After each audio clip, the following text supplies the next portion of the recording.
Hi friends, తెలుగింటి కమ్మనైన రుచుల care of address Telugu tasty dishes కి స్వాగతం. ఈరోజు మసాలా పన్నీర్ ఎలా చేయాలో చూద్దాం. ముందుగా 2 లీటర్స్ పాలను తీసుకొని ఒక పొంగు వచ్చే వరకు వేడి చేయాలి. ఇప్పుడు ఒక గిన్నెలోకి కొంచెం వాటర్ తీసుకుని అందులో ఒక నిమ్మకాయ రసాన్ని పిండి స్టవ్ను హై ఫ్లేమ్లో పెట్టి పాలను కలుపుతూ అందులో నిమ్మరసాన్ని పోయాలి.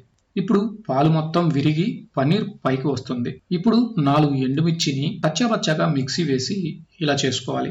అదేవిధంగా 2 పచ్చిమిర్చి, కొంచెం కొత్తిమీరను తరిగి పక్కన పెట్టుకోండి. ఇప్పుడు మనం మిక్సీ వేసుకున్న ఎండుమిర్చి పొడి అలాగే పచ్చిమిర్చి, కొత్తిమీరను వేసి తగినంత సాల్ట్ వేసి కలిపి పక్కన పెట్టుకోండి. ఇప్పుడు లోతుగా ఉండే ఒక పాత్రను తీసుకుని అందులో వడకట్టే ప్లేట్ పెట్టి దానిపై పలుచటి తెల్లని క్లాత్ వేసి పన్నీర్ని అందులో వేసి చల్లటి నీళ్లను పోస్తూ పిండుకొని అదే క్లాత్లో గట్టిగా చుట్టి దానిపై ఒక ప్లేట్ పెట్టి చిన్న రోల్ని బరువు కోసం పెట్టాలి. ఒక్క హాఫ్ అన్ అవర్ తర్వాత తీసి ఒక కంటైనర్లో నీళ్లు పోసి పన్నీర్ని అందులోకి షిఫ్ట్ చేసి ఫ్రిడ్జ్లో నిల్వ చేసుకోండి.